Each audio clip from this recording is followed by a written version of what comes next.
एक बार एक छोटे से शहर में एक लालची आदमी रहता था। वह बहुत ही धनी था, लेकिन इसके बावजूद भी उसकी लालच का कोई अंत नहीं था।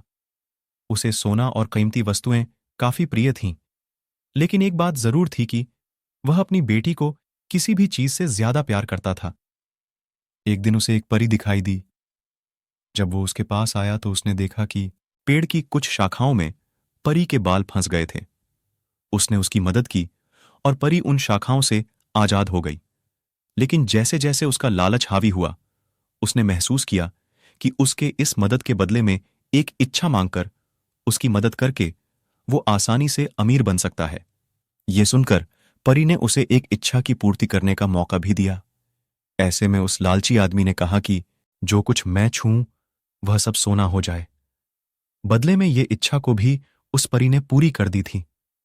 जब उसकी इच्छा पूर्ण हो गई, तब वो लालची आदमी अपनी पत्नी और बेटी को अपनी इच्छा के बारे में बताने के लिए घर भागा।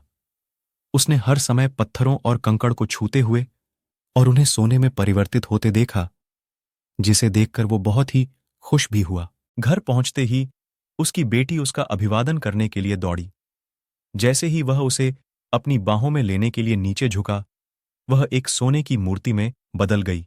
ये पूरी घटना अपने सामने देखते ही उसे अपनी गलती का एहसास हुआ। वो काफी जोर से रोने लगा और अपनी बेटी को वापस लाने की कोशिश करने लगा। उसने परी को खोजने की काफी कोशिश करी, लेकिन वो उसे कहीं पर भी नहीं मिली।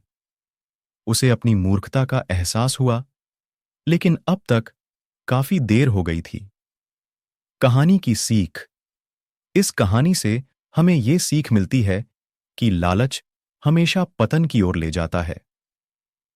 जरूरत से ज्यादा लालच करना हमें हमेशा दुख प्रदान करता है। अगर आप हमारे चैनल को सब्सक्राइब करो तो आपके सिर पर अपने मां का हाथ रहेगा। Please support me.